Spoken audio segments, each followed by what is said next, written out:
muy buenas tardes a todos. Muchas gracias por estar aquí hoy presente. Es una verdadera alegría ver esta sala llena, lleno de gente, de católicos, y para celebrar la fe y el amor a nuestra Madre. En nombre del Centro Televisivo Tectón y de la editorial de Páginas Contrarrevolucionarias, les doy la más cordial bienvenida a la presentación del libro María, Medianera y Corredentora. Antes de comenzar, sí me gustaría hacer un aviso, y es que ustedes habrán visto que en su asiento tienen un código QR. Me gustaría pedirles que si pueden entrar mediante sus teléfonos móviles, y les aparecerá un formulario. En ese formulario introducirán su nombre, su número de teléfono y su correo electrónico. De esta manera será mucho más fácil que desde Tectón y desde la editorial de Páginas Contrarrevolucionarias les lleguen las actividades, las presentaciones que nosotros hagamos a lo largo de nuestros días. Dicho esto, el orden del acto será: en primer lugar, hablará Marcos Vera y posteriormente Monseñor Alberto González Chávez. Marcos Vera, a quien muchos aquí ustedes ya conocerán, es fundador de Jóvenes de San José, es director del Centro Televisivo Tectón y además es director de la editorial de libros Páginas Contrarrevolucionarias, sello bajo el cual nace esta obra que hoy presentaremos. Él nos compartirá la importancia de este proyecto editorial antes de dar paso al plato fuerte de la tarde, que va a ser el Monseñor Alberto González Chávez. Sin más dilación, Marcos Vera, te cedo la palabra. Queridos hermanos en la fe, combatientes bajo el manto de la Gran Reina, estamos aquí porque hemos decidido no callar. En un mundo que agoniza en la confusión y en una iglesia donde a veces parece que la figura de nuestra Madre molesta a los que buscan la paz con el mundo. Nosotros nos levantamos para proclamar la verdad con mayúsculas. Como director de Tectón y de esta editorial Páginas Contrarrevolucionarias, me emociona presentarles hoy la obra de Monseñor Alberto José González Chávez, María, Medianera y Corredentora. Este libro no es papel y tinta, es un grito de amor, es una espada de luz que viene a recordarnos que Dios no quiso salvarnos a solas, sino que buscó el permiso y el dolor de una mujer. Monseñor nos lleva a la esencia misma del Evangelio. Nos explica que el hágase de Nazaret fue el acto supremo de la libertad creada. Pero ese sí no fue gratis. Se consumó en el Calvario, donde María no fue una espectadora derrotada, sino la socia del Redentor. Mirad la portada de este libro. Aparece la piedad de Luis de Morales. Ese dolor sobrio es la teología hecha carne. Como dice Monseñor, si Cristo se ofrecía en el altar de la cruz, María entregaba a ese mismo Cristo en el altar de su corazón. Ella es la nueva Eva. Si por una mujer entró la muerte, por esta mujer, unida al nuevo Adán, nos llegó la vida. Ella es el cuello bendito por donde fluye toda la gracia desde la cabeza, que es Cristo, hasta nosotros, sus miembros. Sin ese cuello, el cuerpo no recibe la vida. Sin María, el mundo se asfixia. No nos dejemos engañar por quienes dicen que estos títulos son tonteras o confunden a los fieles. La verdad no confunde, la verdad libera. Monseñor González Chávez rescata con valentía el magisterio de los siglos, desde San Pío X hasta San Juan Pablo II, quienes no dudaron en llamar a María corredentora y reparadora del mundo. Como decía Manuel María Domènech, que fue presidente de la Unión Seglar, hay que ser corredentores, Quien odia a la Virgen corredentora es porque no entiende que el amor de Dios es tan grande que nos permite participar en su obra. María es la vencedora de todas las herejías, porque en ella vemos que la gracia de Dios no anula al hombre, sino que lo agiganta. Ese es nuestro orgullo católico. Hermanos, este libro es una invitación a amar a María hasta que duela, como ella amó al pie de la cruz. No queremos una devoción de sentimientos baratos. Queremos la fe de los santos que, como San Maximiliano María Kolbe o el Padre Pío, se dejaron tomar por la Inmaculada para ser hostias vivas con ella. Llevad este libro, leedlo de rodillas, dejad que Monseñor os guíe por esta vía pulcritudinis, y que cada vez que el enemigo intente silenciar vuestra fe, recordéis que tenéis una madre que es reina, que es abogada y que es vuestra capitana en la lucha. Termino con el ideal que llevamos tatuado en el alma, el que cantaban los mártires en Barbastro. Virgen María, Reina del cielo, dulce consuelo, dígnate dar. Cuando en la lucha tu fiel soldado caiga, abrazado con su ideal. ¿Y qué ideal? Por ti, mi reina, la sangre dar.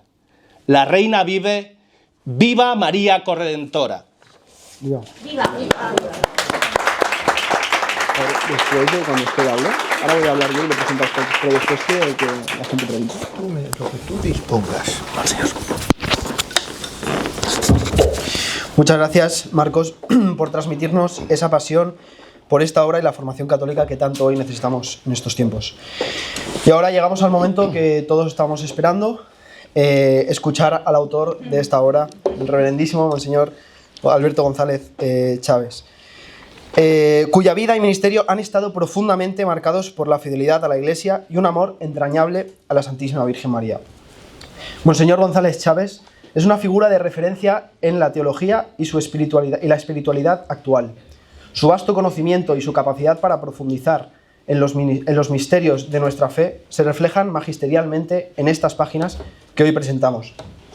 Pero por encima de sus títulos y su trayectoria, lo que hoy nos convoca es su labor como pastor que nos guía hacia la verdad, ayudándonos a comprender mejor el papel único de María como mediadora de todas las gracias y corredentora. Es un honor para nosotros contar con su presencia, Monseñor. El auditorio es todo suyo. Escuchamos.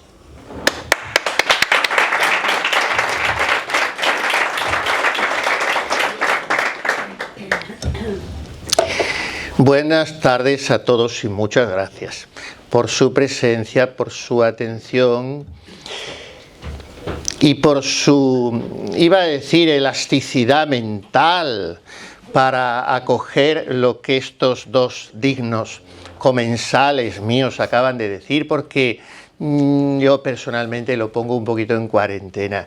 Yo pensé que la exageración o pleonasmo era una figura literaria derivada después al lenguaje coloquial que había sentado más bien sus reales en mi tierra, al sur de España, pero veo que en Cataluña campa por sus respetos. ¡Qué exageraciones dignas de mejor causa! Y encima las hacen dos personajes ante los cuales yo me acomplejo mucho, porque los he conocido a los dos muy jóvenes, tanto que a este rubito lo he tenido en brazos en Ávila, porque tiene una tía carmelita descalza y ahora le veo con esta voz de verdades eternas presentándome. Y todo esto es muy simpático y psicológica y afectivamente muy estimulante, casi tanto o más, porque el libro son páginas y estos son personas que haber escrito yo esta obrita que no tiene ningún mérito y no es falsa humildad, humildad de garabato que decía la santa, no tiene más mérito que eso que sí han significado ellos. El amor imperfecto, como nacido de un corazón pecador, pero sincero, que creo que he tenido siempre a la Virgen Santísima, porque si no, que hubiera sido de mí a estas alturas, como de todos nosotros, porque ella estuvo siempre ahí, como lo están las madres, aunque no estén. Yo tengo ahora la mía que no está, pero está todavía, y hay muchos que ya no están, las madres, pues siempre están.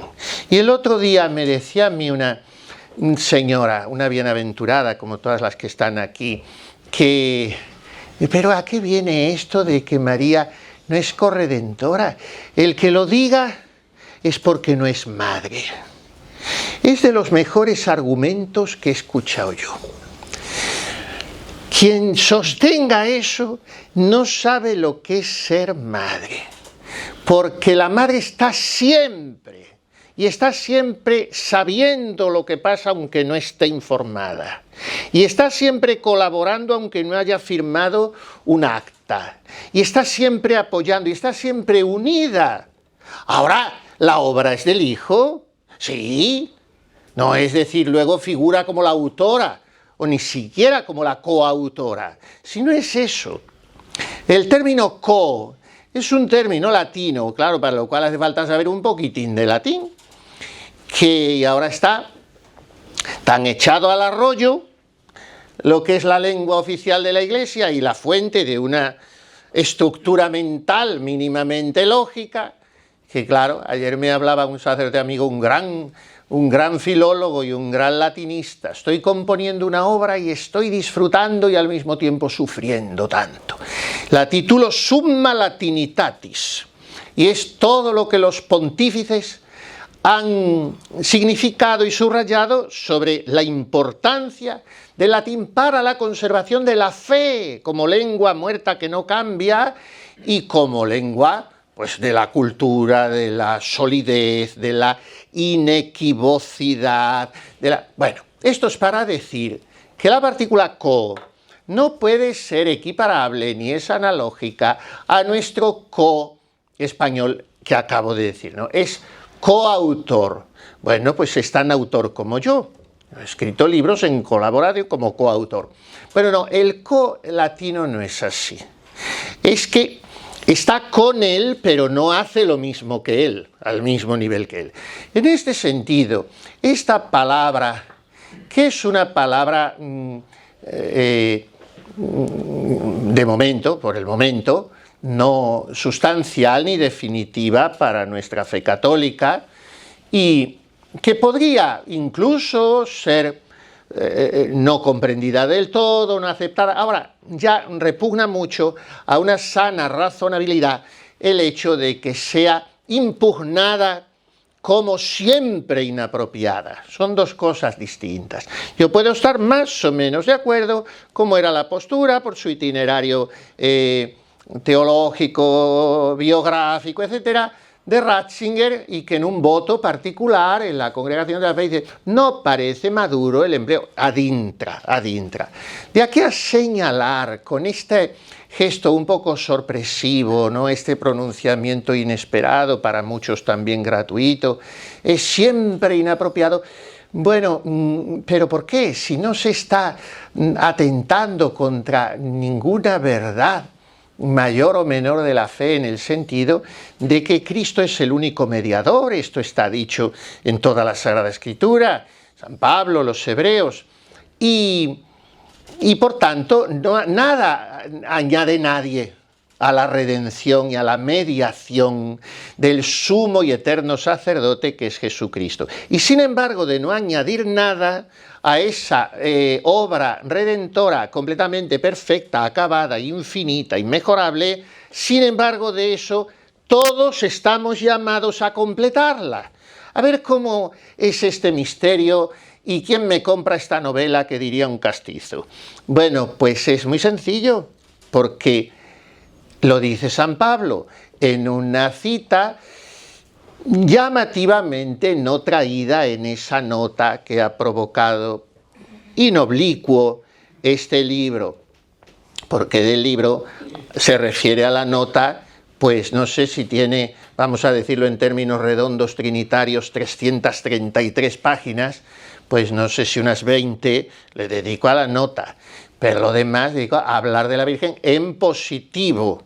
No va, con esto hay que andarse con un poco de cuidado. La Virgen no es un arma arrojadiza, ni se trata de, al defender la corredención, atacar a nadie, ¿no? Pero sí de recoger lo que ha sido el itinerario, el devenir de la argumentación, de la profundización teológica, también por eso litúrgica, de la Iglesia en los últimos 5 siglos, en lo referente a corredentora, en lo referente a medianera, en los últimos, lo hemos dicho con la oración inicial, Subtum Presidium, en los últimos 1800 años. Y después en los últimos 5 siglos en cuanto a corredentora, y de una manera muy explícita, y por la boca de los romanos pontífices y en los documentos y en las fiestas litúrgicas, en el último siglo y cuarto. Entonces, lo que hago es recoger esto y ofrecer, como digo, de una manera propositiva esta función que se dice, misión, vamos a decir mejor, de la Virgen. Según, y retomo aquello que estaba diciendo, según esa cita de San Pablo, Colosenses 1:24, llamativamente no presente de modo literal, sino solamente con un confer en una nota, en este documento. San Pablo dice ahí una cosa aparentemente difícil de entender y hasta de digerir, que ha hecho correr muchos ríos de tinta y preguntarse a muchos padres de la Iglesia, teólogos, pero que hoy en día no entraña la menor dificultad, porque está muy explicada ya por los papas también. Nosotros debemos completar lo que falta a la pasión de Cristo, sufriendo por su cuerpo, que es la Iglesia. Esto es lo que dice San Pablo.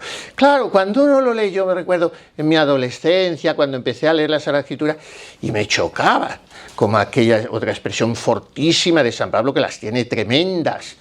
Al que no conocía pecado, Dios lo hizo pecado para redimirnos a nosotros, por aquello de que maldito el que cuelga de un madero, etc. Bueno, pues en este caso dice Pablo, completar lo que falta a la pasión de Cristo. No falta nada, está perfecta, no porque la pasión encierre en sí todos los dolores posibles, no, la pasión duró 3 horas, si la ponemos desde Getsemaní, pues 20 horas, pero por lo tanto la pasión podría haber sido mucho mayor. Pero no se trata de eso, se trata de que al ser redentor, cualquier acto de nuestro Señor Jesucristo, con una lágrima de amor, con un bajido suyo en el portal de Belén o un puchero que hacía, con un beso que le daba a San José, con cualquier acto nos hubiera redimido para siempre, porque su vida toda era redentora. ¿Por qué escoge la pasión y la muerte terribilísima de cruz, obedeciendo la voluntad del Padre? Porque quiere vehicular esa redención suya por el cauce más expresivo y más tocante a nuestra psicología, que es el del amor a través del dolor. Porque nada convence tanto de que somos amados cuando se sufre por nosotros. Entonces, la pasión de Cristo es perfecta. No se le puede añadir nada. Nadie le puede añadir nada. Ni siquiera la Santísima Virgen, por más que sea inmaculada. Es perfecto, está completa, rematada la obra de la redención. Pero en Él, no en mí. Después cada uno de nosotros somos una sustancia individual, que eso significa persona. Entonces, en cuanto ente, cada uno de nosotros estamos llamados a colaborar a la distancia de los siglos que sea. Pero, como dice Pascal, Cristo está en agonía hasta el fin del mundo, por eso no podemos dormir. Entonces, cada uno de nosotros tenemos la dulce y escalofriante obligación de completar lo que falta a la pasión de Cristo en este sentido, sufriendo lo mío, no solo sufriendo, trabajando, gozando, todo lo que hago, pero sobre todo como Él, con el dolor, poniéndolo al servicio de la redención, uniéndolo a su única redención, pero redención objetiva. Después falta la subjetiva. La objetiva está, como repito, hecha, perfecta, acabada. ¿Por qué Benedicto XVI, con su sabiduría teológica, estuvo insistiendo incesantemente a las conferencias episcopales, y la española fue de las últimas en obedecer, en que se cambiase las palabras de la consagración de la misa, que si se dijesen siempre en latín, como dijo el Concilio Vaticano II, que se dijera la misa? No estoy hablando de la misa Vetus Sordo, estoy hablando de la de Pablo VI, pero dicha en latín, que es lo que mandó el concilio.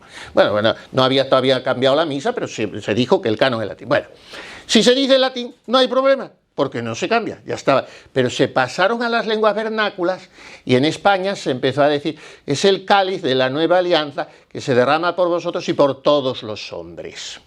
Luego cambiaron, y el promultis que volvía a repetir Benedicto XVI. ¿Por qué?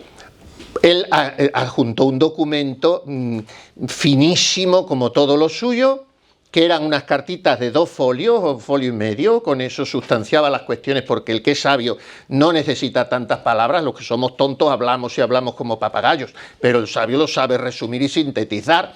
Y entonces, ¿qué dijo? ¿Por qué es importante este promultis?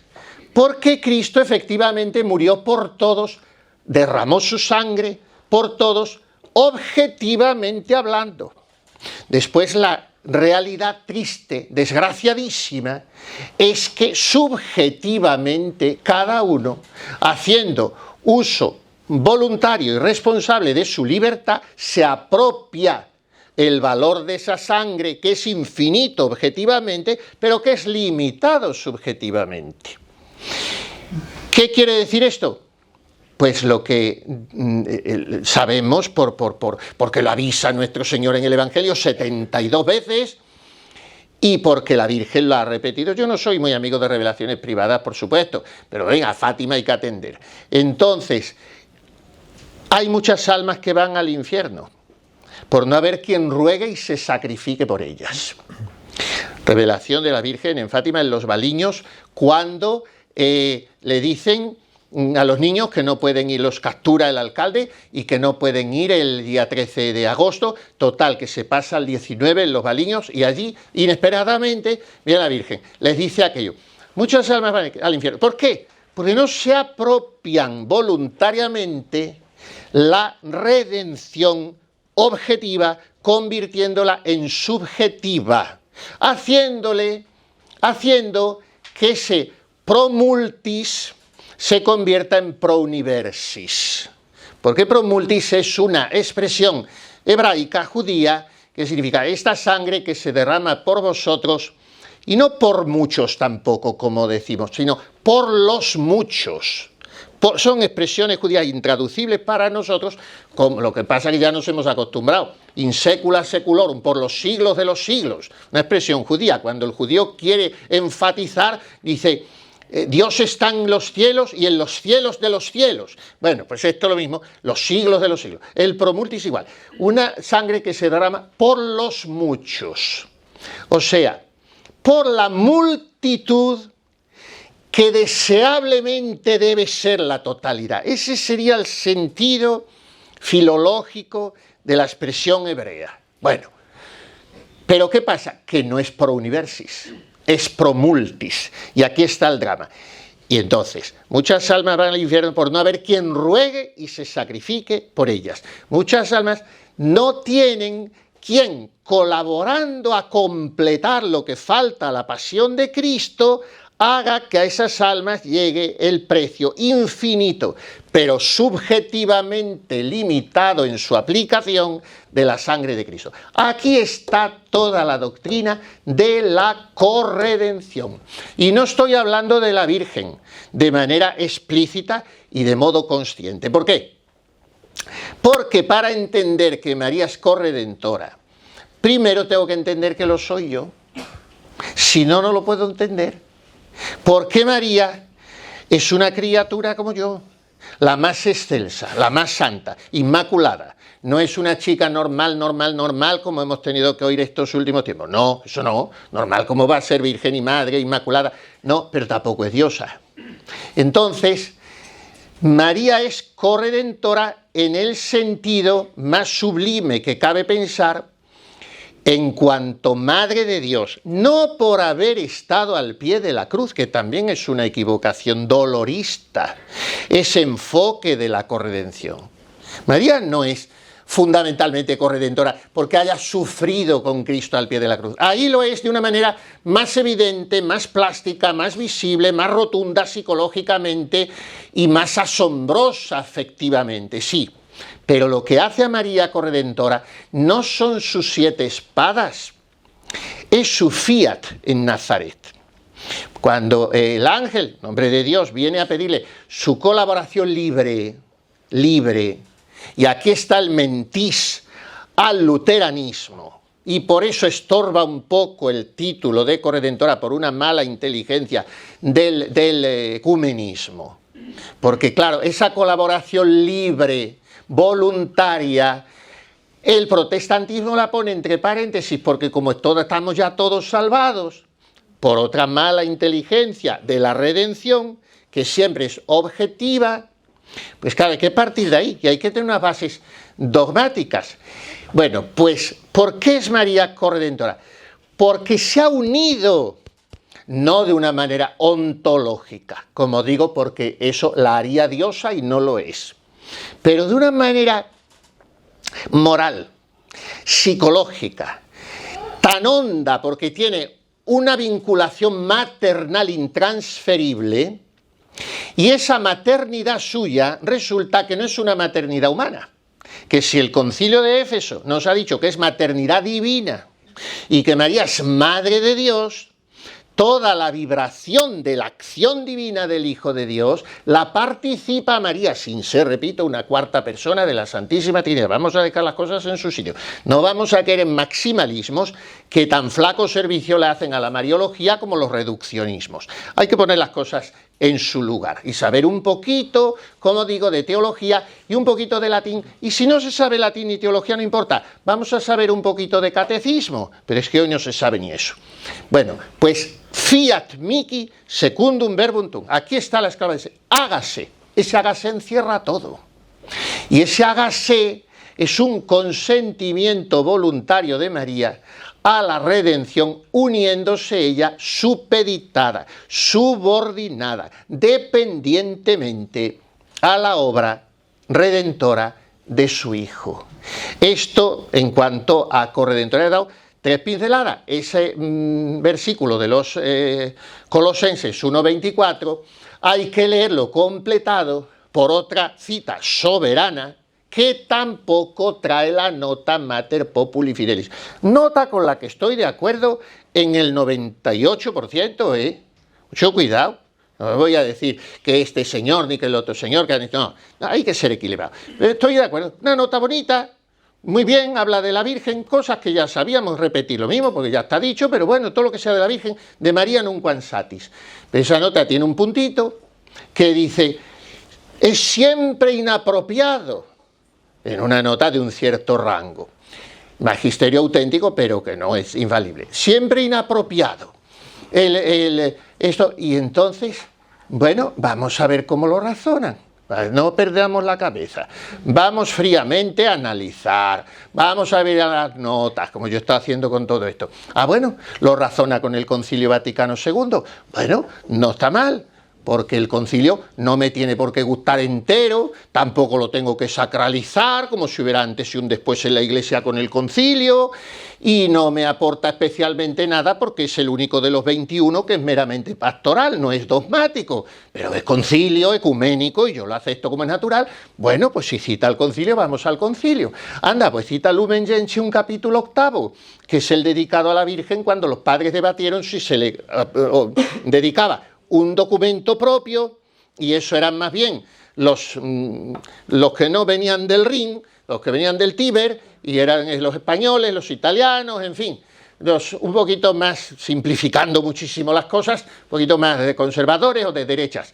Pero luego los centroeuropeos dijeron, no, que se haga un solo documento de la Iglesia, porque María es el miembro más eminente de la Iglesia, como dice San Agustín. Bueno, pues dentro del documento de la Iglesia. A unos les gustó menos, pero se hizo el documento de la Virgen. Capítulo 8 de Lumen Gentium.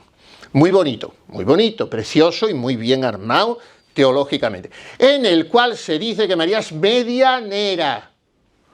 No será tan, habrá que andar con tantas cautelas ahora, pero sí me lo ha dicho el concilio, en una constitución dogmática, que es la Lumen Gentium, que María es medianera, y había cardenales, Siri, por supuesto, otros que cito ahí, no me acuerdo de tanto nombre, y que querían corredentora. Estaba redactado el documento de que se introducía el... Pero pareció por los ecumenismos y no sé qué. Bueno, no metamos... Pero digamos que es corredentora, abogada, mediadora, abogada, auxiliadora y socorro, que siempre me sonaba muy mal.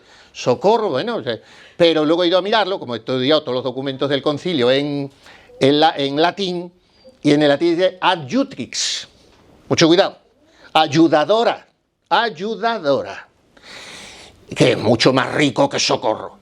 Bueno, pues ahí está el documento del concilio, ahí está, pero entonces la nota sigue citando, y yo digo, no voy a perder la cabeza, he recibido el primer disgusto, que no me gusta nada, que ahora me digan que lo que me han enseñado mis abuelos, que me da la impresión que sabían un poco más de catecismo, que saben ahora algunos que tendrían que saber más, pues, pero no me parece esto, pero bueno, voy a buscar, no podemos alterarnos. Dice que hay que mirar el concilio, vamos a mirar el concilio. Y ahora resulta que las dos citas, ahí las traigo largamente, ahí las traigo citadas, no me voy a poner a abrir el libro, porque esto si no, las van a comprar y lo van a leer, y si no, pues esto, pero yo lo digo de memoria. Números 58 y 61 de Lumen Gentium. Es una descripción milimétrica de lo que es la misión de María como corredentora, milimétrica. No se cita en la nota, qué casualidad, nada más que se cita en un confer el número, pero no la literalidad del número. Bueno, habrá sido un descuido. Vamos a ver si se cita Colosenses 1:24, que es sustancial, como acabo de explicar, para entender todo esto. También se les ha pasado, vaya por Dios. Bueno, pero hay otra cita muy rica, más que todas las que estoy diciendo, sobre la obligación de la corredención y también referida a la Virgen.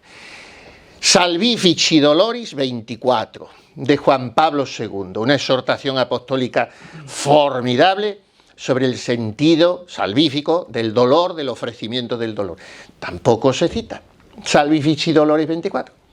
Entonces, no contento con eso, se dice que sí, efectivamente, que los papas del siglo XX han llamado a María Corredentora. Pues la han llamado, nada más que Juan Pablo II, la friolera de 7 veces.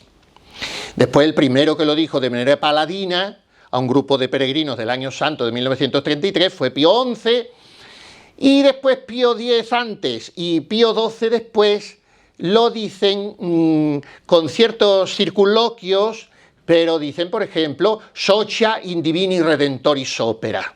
Es socia en la obra del Divino Redentor, socia. Bueno, pero dicen los papas, se dice la nota esta, pues han llamado a María Corredentora, sí. ¿Qué le vamos a hacer? Pero sin detenerse demasiado a explicarlo. O sea, te deja un regusto, como si dijera, bueno, esto es una liviandad, decir las cosas sin ponderarlas. Y claro, después de todo eso, te vas a ver si ya es que puedes salvar un poco más la apreciación de que tampoco se mantenga lo de medianera.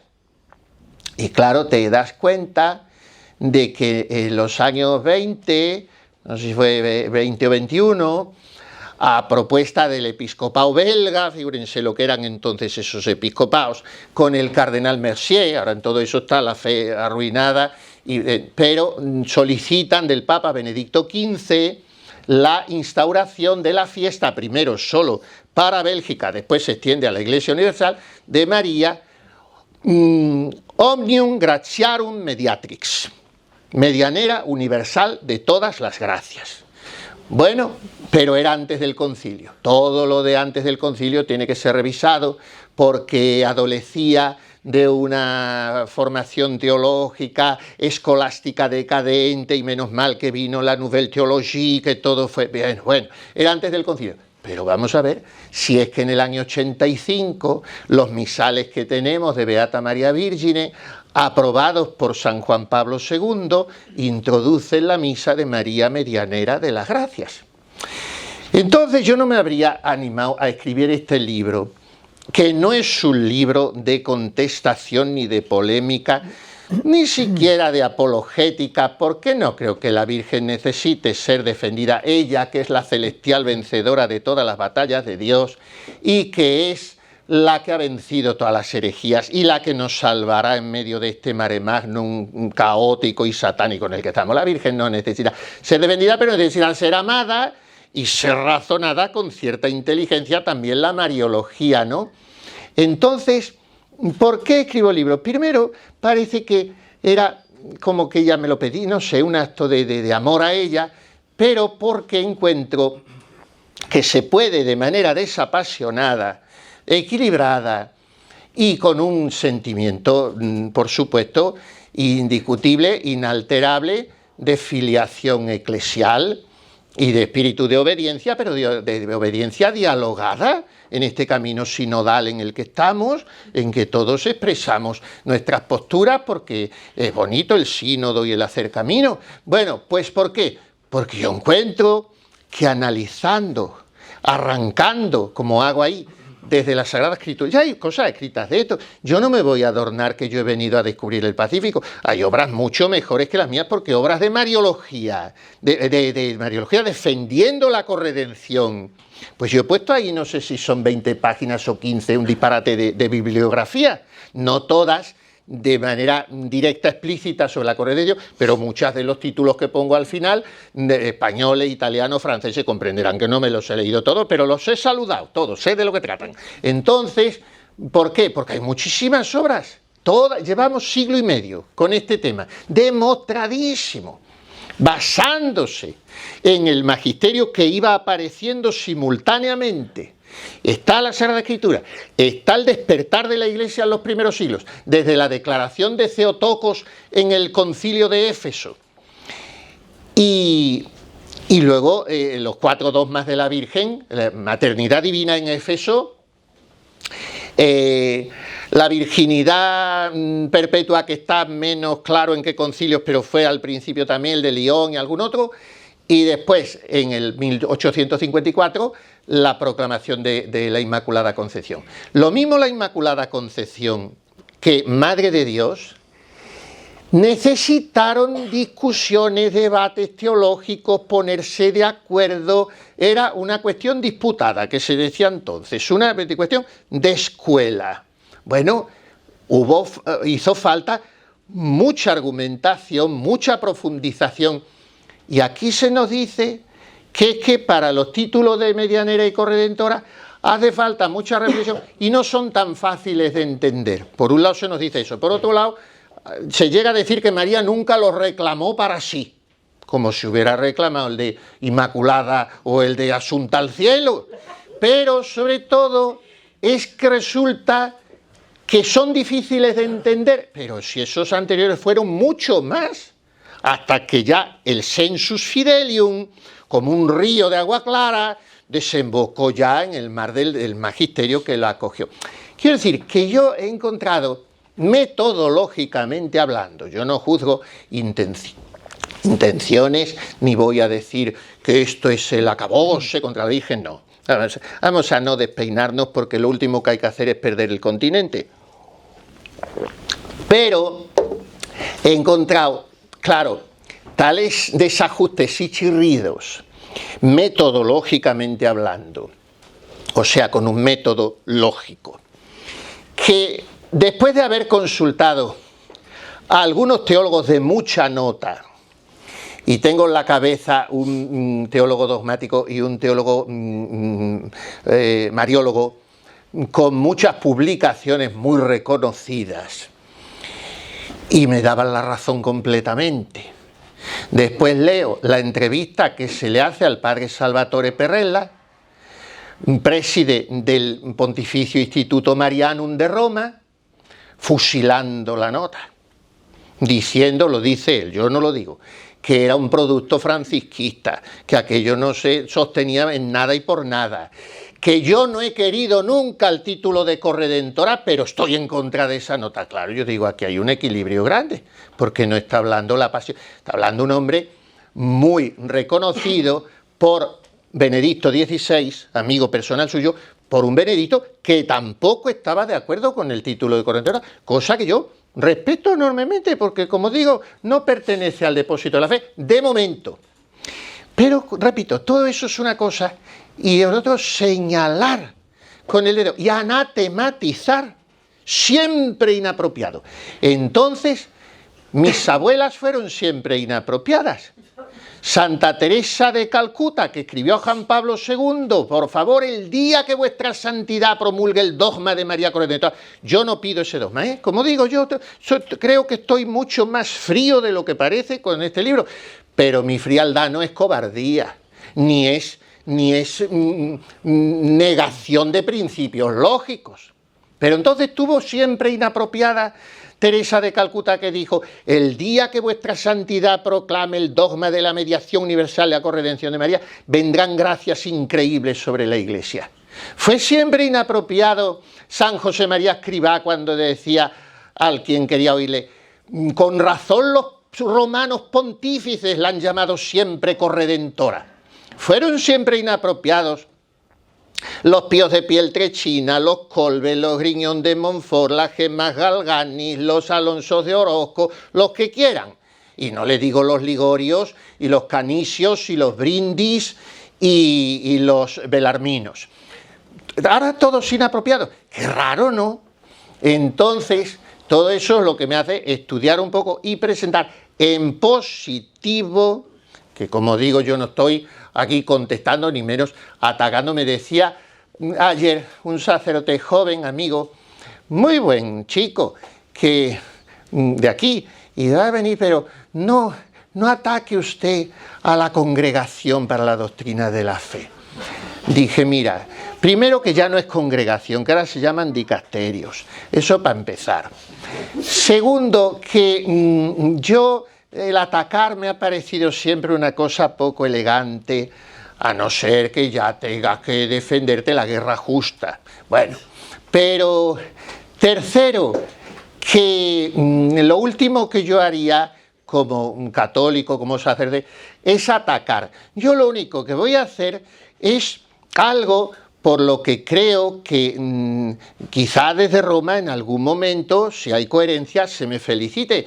Voy a hacer un ejercicio de sinodalidad y de puesta en común, de andar el camino juntos. Bueno, pues ayer mismo me escribe, al mismo tiempo que ese sacerdote, un obispo, de los que no lo dicen en público. Acabo de comprar tu libro de María Corredentora.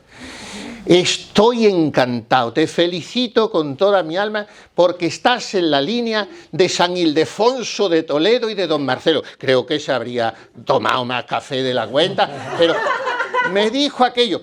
Quiero decir, los diversos enfoques, ni me quedo con el uno ni con el otro, porque ni yo vengo aquí a atacar a nadie, ni soy San Ildefonso de Toledo.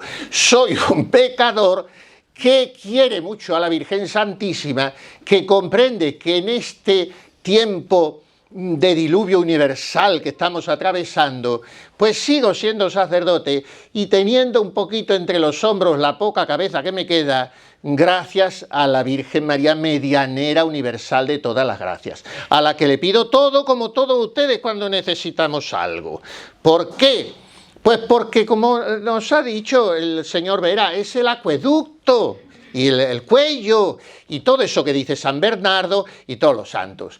Entonces, si hemos crecido pidiendo la intercesión de la Virgen, Entonces, si no, la medianera, dejemos de rezar también a todos los santos. Pues anda que los devotos de San Pancracio, de San Judas Tadeo y de toda esa gente que les traen mareados, a ver qué hacen ahora. Y entonces, no hay medianero, más que Cristo. Ya lo sabemos que es el único mediador, pero claro que lo sabemos, pero si eso, es que es una cosa tan de perogrullo, tan de un niño de primera comunión. Pero una cosa no quita la otra. Yo tuve, y voy terminando porque no sé qué hora es, tu hijo mío, échame el alto cuando sea. Y entonces, yo tuve de profesor en el seminario de Toledo, ya se cuidaban los irá por más agua esta señora seguramente, porque está pendiente. ¿No ves? ¿Qué sería del mundo si las mujeres se dan cuenta de todo? Y yo suelo decir, aquí hay muchas sufridoras que me dicen que me escuchan por el YouTube, un poquito más, ya que se pone usted por el mismo precio, es que en Cataluña yo sé que dosifican todo, pero está bien, ahí está, yo se lo pagué. Entonces, es que hasta el agua viene racionada, por Dios, que es lo último. Bueno, claro, yo no sé también los impuestos que le cobrarán aquí por esa botella, porque según está, ahora las calles no las arreglan, que vine la última vez hace 8 o 10 años y esto está que da pena. Bueno, a lo que voy, que ahora se me ha ido la especie con tanta cosa de lo que, no sé con lo que estaba, pero da igual. Lo que quiero decir es que esto que estamos haciendo al final es un ejercicio de fe, de amor y de razonamiento también. Entonces, lo de medianera es lo que estábamos diciendo, de pedir la intercesión. Bueno, pues nuestra oración es así natural, espontánea. Y sabemos, repito, que el único mediador es Cristo, pero es algo lógico. Bueno, pues ahí está expuesto, que digo que no quería alargarme más, iba a rematar con alguna anécdota, pero que se me fue la especie. Entonces, ahí tienen el itinerario. Ayer me hicieron, anteayer, 2 o 3 entrevistas en diversos medios de internet estos que hay, y yo hice un poquito, muy breve, pues una explicación del itinerario del índice y de un poquito la estructura del libro. Pues al final es la estructura de cualquier tratado teológico, aunque este no es de altos vuelos ni lo pretende, porque de hecho renuncié al aparato crítico, porque entonces todavía no hubiera salido. Y la Virgen me ayudó a que lo compusiera bastante pronto, por mucho material que yo tenía, pero a veces si quieres hacer un libro con notas, pues ahora estoy con uno de Santa Teresita hace muchos años y me ha dado por poner notas, que esté todo documentado, los procesos, en todo, y a veces una nota se te encasquilla y tardas 3/4 de hora en poner bien la nota. Entonces lo que he hecho es, después de cada cita, poner entre paréntesis de dónde la tomo. Creo que están todas bastante contrastables y todo es perfectible, por supuesto, y mejorable.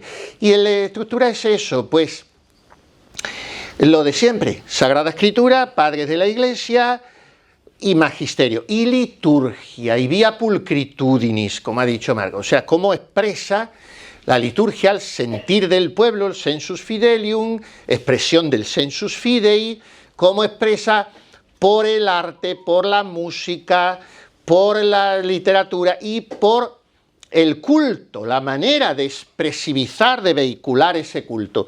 Y ya después de todo, pues se han añadido 2 capítulos, digamos un poquito más densos teológicamente, explicando, ya es un poco reiterativo porque viene explicado a lo largo de todo el libro, pero recogiéndolo más sistemáticamente, la fundamentación de los 2 títulos.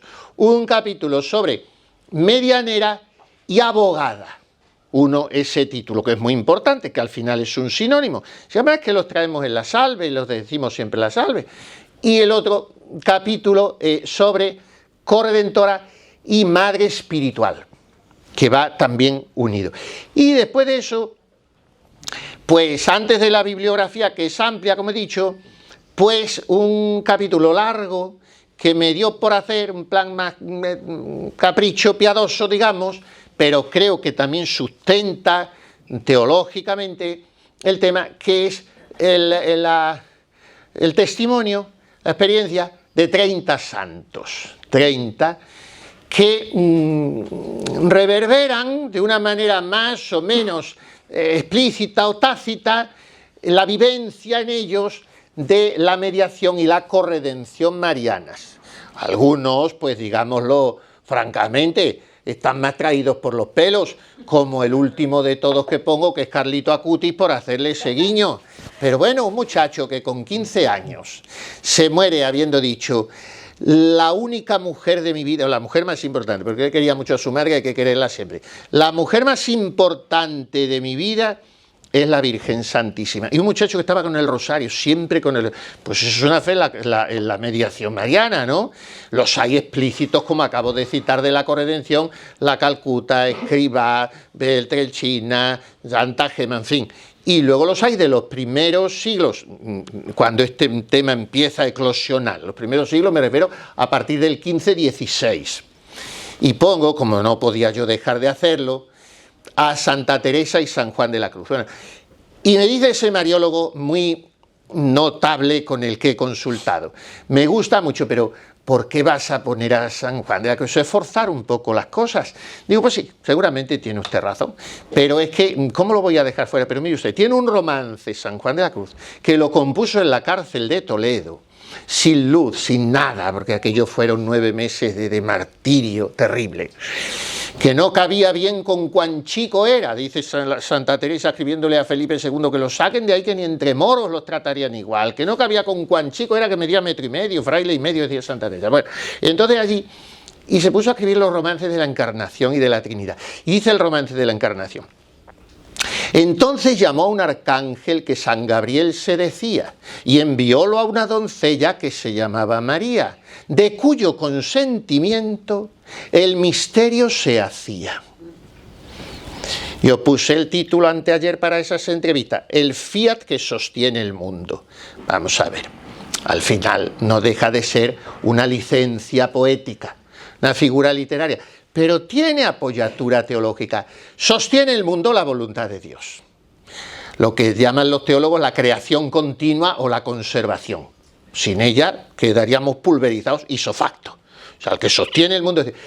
Pero ¿quién hace que hizo con un sí que esa redención siga palpitante, viva por un sí, y que esa redención nos llegue salvándonos a cada instante por un cauce femenino? O sea, de una especial ternura amorosa y de una especial solicitud maternal. Pues María, entonces, de cuyo consentimiento el misterio se hacía. San Juan de la Cruz. Traigo a San Alonso de Orozco, que fue un santo mariano español increíble, muy poco conocido por desgracia, en su momento predicador real, en el siglo XVII un figurón, lo mismo que San Simón de Rojas, santos poco conocidos, pero ahí está, ese elenco. Bueno, pues eso es lo que digo. Y lo que me he despistado, que aquí no me lo han soplado porque señal que a lo mejor estaban menos atentos todavía que yo, que ya es decir, pues es que cuando ha ido usted por el agua, digo, las mujeres están en todo. Están en todo. Y hice los Maños una jotica: el amigo verdadero ha de ser como la sangre, que siempre acude a la herida sin esperar que la llamen. Bueno, pues eso pasa con la mujer. Acude sin esperar que la llamen. La Virgen en Caná, no tienen vino. Bueno, entonces yo suelo decir que con las mujeres no hay quien viva, pero sin ellas menos, porque te complican todo y te solucionan todo. Entonces, si la mujer no puede vivir, si la madre, una figura femenina, y ahí está la Virgen. Y vuelvo al inicio de esa señora que me dijo: quien diga que María no es corredentora no sabe lo que es ser madre. Porque María, en la obra, una madre, en la obra del Hijo está siempre, aunque no esté. Y a lo mejor le dijo: si la fuerza de esa madre, no es el caso porque Cristo es Dios y su redención ya estaba, como he dicho, pero ¿cómo le vamos a quitar? No protagonismo, no es la palabra, sino presencia. Presencia, ese stabat, que no se dice más junto a la cruz, no, estaba de pie, estaba ahí. Bueno, pues todo eso es lo que yo he querido exponer aquí. Y lo que ahora, torpe y deslavazadamente, he vuelto a medio explicar aquí, pero yo me voy a ir callando porque no sé si alguien dice o usted modera.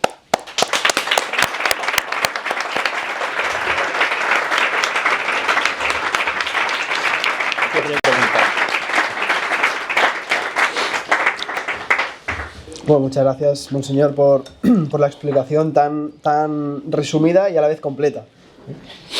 Ahora vamos a hacer una tanda de preguntas. Sí que pedimos que las preguntas sean concisas, que vayan al grano. Entonces, bueno, sí, que levante la mano quien... Gracias. Bueno, no digo gracias porque ha sido fantástico escucharle. Póngase de pie porque así le oyen todos, ¿no? De pie, Leo. Simplemente quería preguntarle que no deja de sorprenderme que Benedicto XVI, Papa Benedicto, pues no fuera amigo, ¿no?, de esta advocación. Entonces, usted, que también es muy de Benedicto XVI, pues ¿por qué cree usted que él fue tan prudente en este caso o no era amigo de la... ¿Lo ha dilucidado? Benedicto XVI, como usted y como yo, había tenido su propia trayectoria. Benedicto se iba de perito al concilio del cardenal Frings y bueno, tuvo su evolución, esto no es ningún secreto. Él mismo lo confesó. Pero fue una evolución siempre muy recta, no negándose a sí mismo, sino abriéndose a las verdades evolutivas, pero no renegando entonces. Bueno, quiere decir, como he dicho, la expresión mariana que pretendían, y que al final casi un poco lograron en el concilio, los padres conciliares de Alemania y de esos países centroeuropeos, era también comprensible, ¿eh? También aquí a lo mejor les sorprende lo que alguno pueda considerar un poco excesivo equilibrio por mi parte. Era una expresión mariana temerosa de fomentar lo que efectivamente había sido un maximalismo acrítico en el tema de la Virgen. En esto se había caído también. Y es verdad que, como dice San Alfonso María de Ligorio, entre dos proposiciones de María hay que siempre tender a la mayor, pero razonándolo, no sin método teológico. Hay que tener un poco de cabeza. Entonces, ante esa, digamos, desmesura, que no es que se diera en el pueblo, porque en el pueblo se comprenden, las exageraciones con María eso se comprende, eso no es preocupante, pero que se hubiera introducido a veces en el campo teológico, esa cierta desmesura hizo que esa facción, vamos a llamarla así, en el concilio tendiese a una moderación en la expresión, esto unido a mi modo de ver, excesiva preocupación por el ecumenismo. Entonces, Benedicto está en esa postura, para salir de la cual él, pienso que si hubiera seguido, hubiera rematado en eso, porque de hecho remató, pero él hubiera deseado encontrar más argumentos en la Escritura a favor de eso, pero no los encontró. Bueno, y se encuentran para Inmaculada y para Asunción argumentos explícitos en la Escritura, o más bien hay que buscarlos en la tradición y en la Escritura interpretada a la luz de la tradición. Pero ¿qué pasa? Que Benedicto XVI, ¿por qué en esa... voy a parar un poco, porque mientras dure el recao no me van a atender a mí, así descansamos todos. Es que esto es matemático, esto es así, el recao, y es una preocupación porque puede pasar que nos estén allí esperando la policía en la salida, que están diciendo, ya está, ya se ha ido, ya atiende la gente otra vez y yo continúo. Bueno, entonces, no, si esto tiene que pasar hasta las mejores familias, se da un recao y ya está. Entonces, bueno, Benedicto XVI dio aquel voto negativo en una feria cuarta que significa el miércoles, una reunión semanal que tiene la entonces Sagrada Congregación para la Doctrina de la Fe, antes Santo Oficio, ahora dicasterio de lo que sea. Entonces, en una reunión privada, digo, mi voto personal como prefecto es contrario a esto. ¿Pero por qué?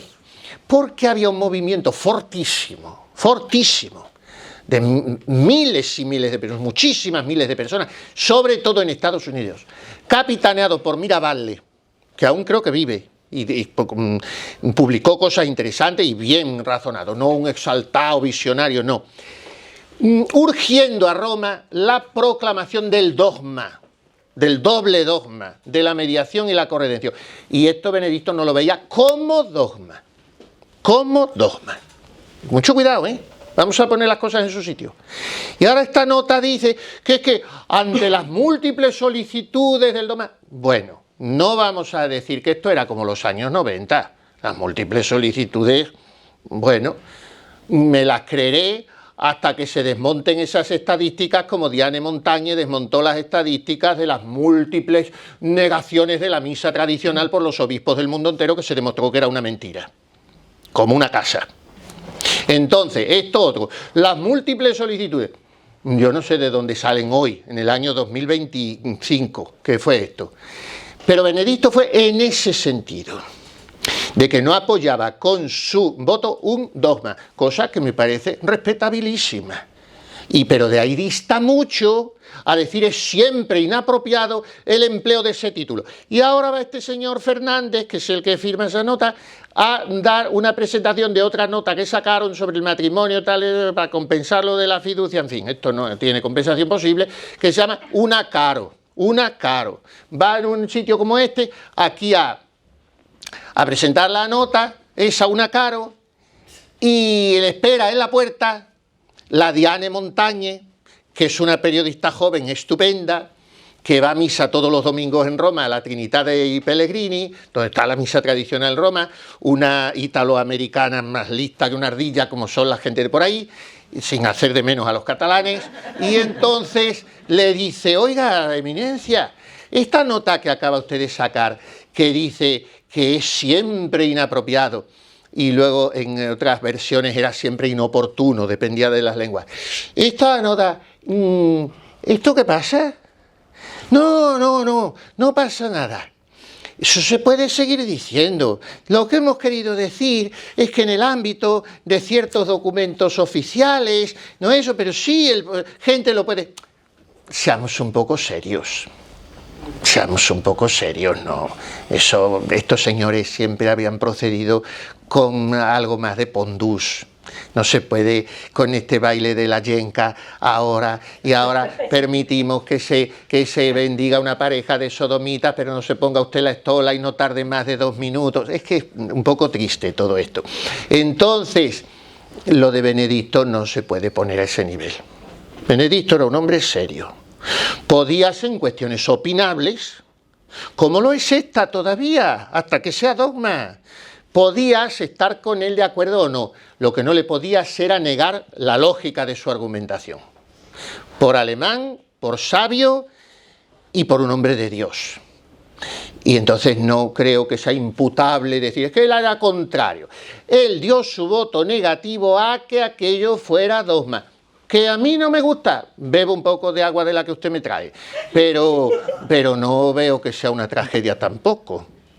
Ahora, que el Papa, o mientras sea Papa, o antes de serlo, que era cardenal, o después de serlo, hasta cuando estornuda hay que aplaudirle, tampoco. Que el magisterio, aunque sea auténtico, no siempre es infalible, que estamos discutiendo todo y sinodalizando todo. Y cuando sé eso, según quien lo diga, pues ya eres un rebelde. No, hay que ser, como digo, un poco lineales, en el sentido de razonables y analíticos, y seguir una línea conductora, que es lo que no se ha seguido en esta nota, que es lo que a mí me ha chocado. No hay una lógica con todo lo precedente, sobre todo cuando ese precedente no son la gente del pueblo gritando en una procesión corredentora, que ya tendría su valor, son todos los papas del siglo XX y muchas obras teológicas de una densidad enorme. Entonces, pues yo lo he recogido aquí para decir que se sepa que esto es lo que hay. Y me decía alguien aquí eso, bueno, pero eso, total, ha tenido muy poca resonancia. Bueno, todo lo que se dice tiene resonancia, y ahí queda, y suma y sigue. Y entonces yo también he oído de personas, es que claro, oponerse lo que dice la que aquí no nos oponemos a nadie. Tú te estás oponiendo a lo que dijo Juan Pablo II, y Pío XI y el otro y el otro. Lo dijeron los papas, esto no, esto el papa ha puesto una segunda firma ahí, que bueno, pero no es oponerse, yo no tengo en esto un escrúpulo, además estaría bonito, tratándose de la Virgen, que es una cosa. Ahora, que me diga mañana, la congregación esta de la doctrina de fe, es que María es la cuarta persona de la Santísima Trinidad. Vamos, no es que escriba otro libro, es que me hago helar aquí, porque es una herejía, es una herejía. O sea, hay que ser razonable. ¿Cuánto me extiendo para responder una cosa? ¿Hay unas preguntas, una ahí al fondo? Sí. Sí, usted. Mariano. Mariano, pues con su nombre ya lo dice usted todo. Una contextualización nos llama mucho la atención, sobre todo desde fuera de la Iglesia, esta persistencia en exaltar la figura de María, pero prefiero echar un paso atrás y apuntar que una de las grandes instituciones de la humanidad ha sido la maternidad vitalicia de la mujer, es decir, la exaltación, la dignificación de la mujer, la hembra humana, que ha subido a la categoría de madre vitalicia, es decir, la madre es para toda la vida. En la naturaleza no ocurre eso, es decir, es una institución humana. Ahora bien, una vez establecida esta institución humana, lo raro, rarísimo hubiese sido que la Iglesia la hubiese dejado de lado, no se hubiese agarrado ahí, y ojo, no la Iglesia institucional bastante, todos los mariólogos, mucho, impresionante, pero sobre todo, el sensus fidelium, es decir, que había que trasvasar todo este sentimiento de dignificación, de exaltación, pero exageradísima, lo de la maternidad, es una exageración auténtica, pero bueno, vivimos en ella, y que claro, que toda esta exaltación de la mujer, convirtiéndola en madre vitalicia, la naturaleza la hace madre puntual, pero luego la civilización la ha hecho madre vitalicia. Que toda esta dignificación de la mujer no se trasvasase a la Madre de Dios, a la Virgen, primero, con el gran título, el más conflictivo de Madre de Dios, súper conflictivo. Entonces, si ya no se nos abren las carnes con eso, tira para adelante, que ya no hay nada que sea demasiado. Entonces, claro, hubiese sido una gran rareza que la Iglesia, y sobre todo el sensus fidelium, no se hubiese enganchado ahí, hubiese sido una rareza. Por eso digo que yo en todas estas cosas me siento cómodo, es decir, lo contemplo, digo, bueno, claro, pero es que es normal que pase eso cuando hemos sido capaces de hacer esto otro. Así de simple. Y entonces que los católicos nos consolemos y además que seamos valientes ante los protestantes, que mucho se está cediendo para darles gusto a los protestantes. Hombre, tanta dignificación, tanta María, tanta... no, porque nos ponen dificultades. Oye, no, es que estamos reflejando un impulso humano, un impulso de la civilización, lo estamos reflejando en la Madre de Dios, así de simple.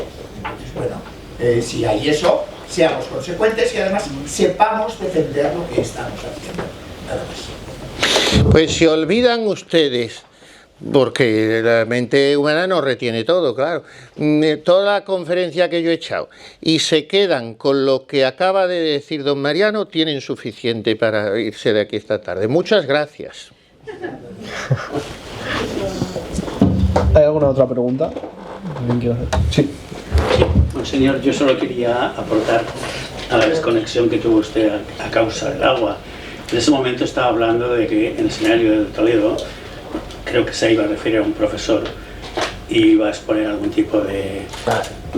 Sí, mire, que menos mal que alguien me tomó el hilo. Pues me viene estupendamente, y Dios se lo pague, para engarzar con lo que acaba de señalar don Mariano. Yo tuve de profesor, gracias mil, al gran teólogo y gran mariólogo también, con el cual también tuve cierta... iba a decir amistad personal en lo que es dable con un jesuita, pero en fin, bastante relación de confianza. El padre Cándido Pozo. Bueno, Cándido Pozo, que además era paisano mío.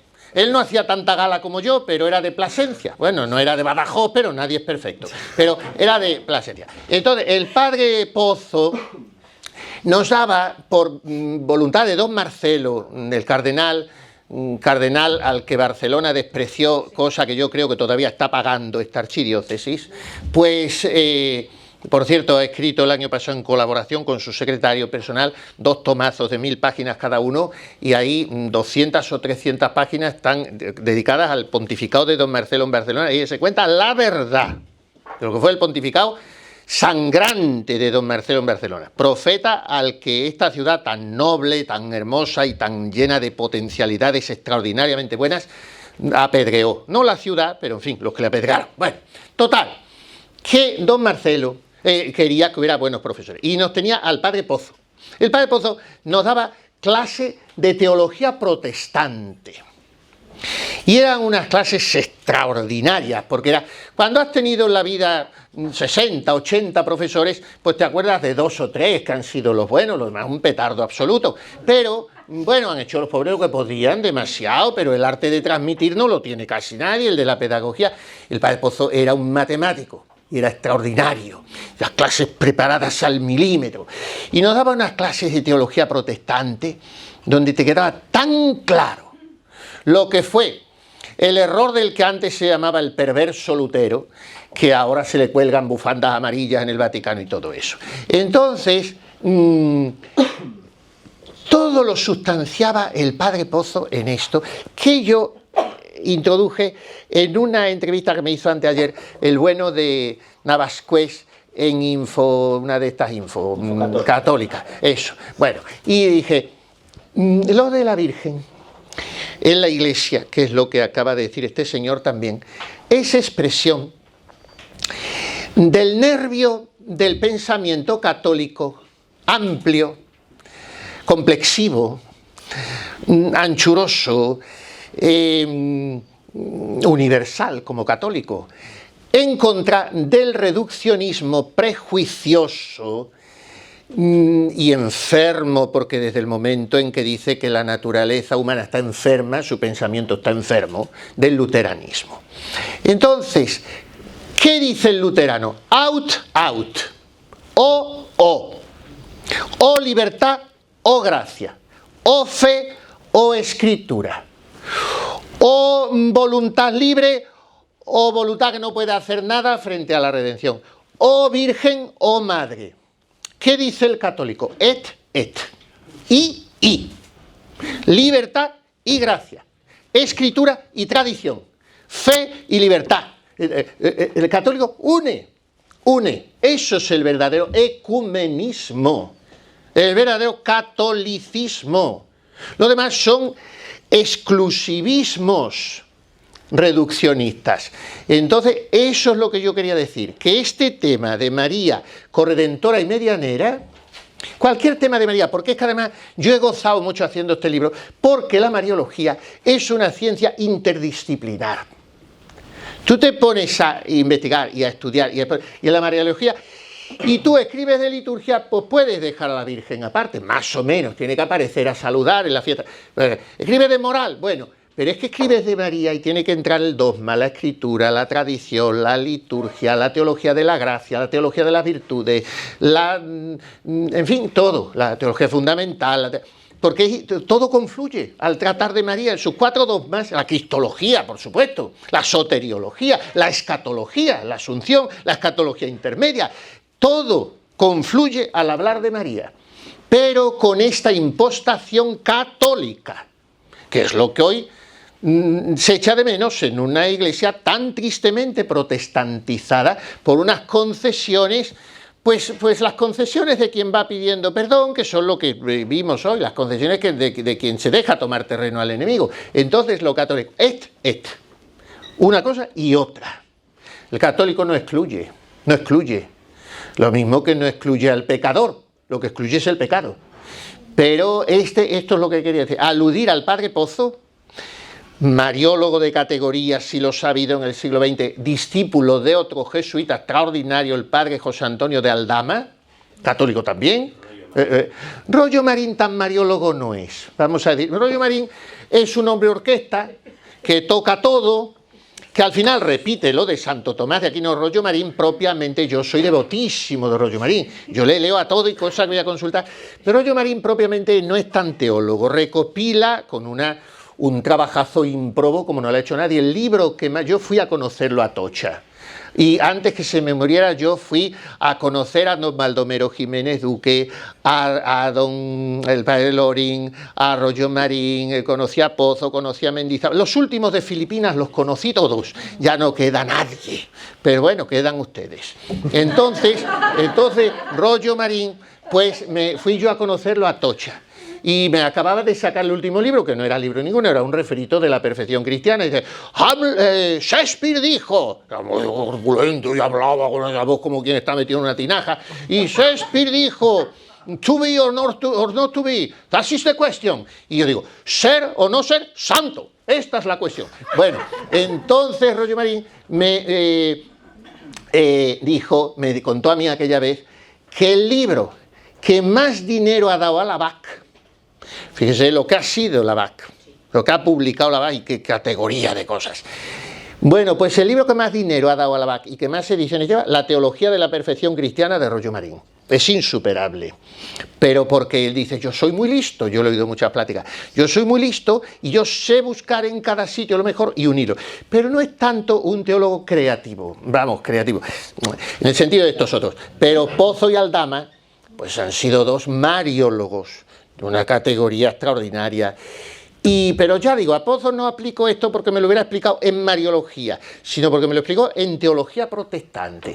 Y yo al estudiar todo esto he dicho, aquí está clarísimo esto de excluir corredentores, out, o mediador o nadie más. No, mediador y colaboradora, socia, medianera, subordinada, supeditada, dependiente, corredentor y en su justa valoración y medida, sin caer en maximalismos acríticos, ayunos de teología y conociendo un poquito de latín para saber lo que significa la partícula co, no hay más, significa en latín, no en español, que esa es la equivocación. Ya nos vamos. Bueno, pues muchas gracias, monseñor, por todo lo que nos has dicho. Ahora,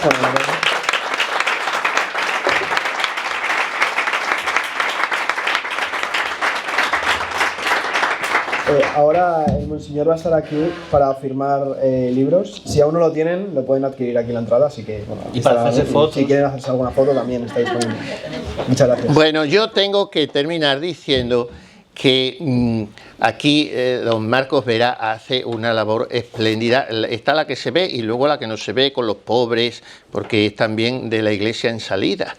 Y entonces yo se lo quiero reconocer aquí, y porque él ha estado detrás. Yo en cuanto le dije, porque ya me había pedido escribir un librito de Cristo Rey, que por ahí lo tienen también, y bueno, se recoge lo que yo había predicado de Cristo Rey, pero este se lo dije yo en cuanto sí, vamos adelante y lo vamos a propagar y tal y que cual, y como es incombustible, porque ustedes los catalanes son de unas capacidades en todos los sentidos, pues yo también se lo reconozco y se lo agradezco a él y a este que yo tuve en brazos de pequeño en Ávila, y que me ha alegrado mucho de este encuentro, de todos los que han venido, algunos de más lejos incluso, haciendo un pequeño sacrificio, y que estoy muy reconocido, que les pido una oración por mí y hasta que el Señor nos junte otra vez.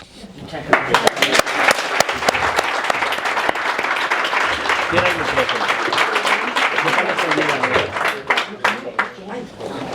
Usted se quede aquí para que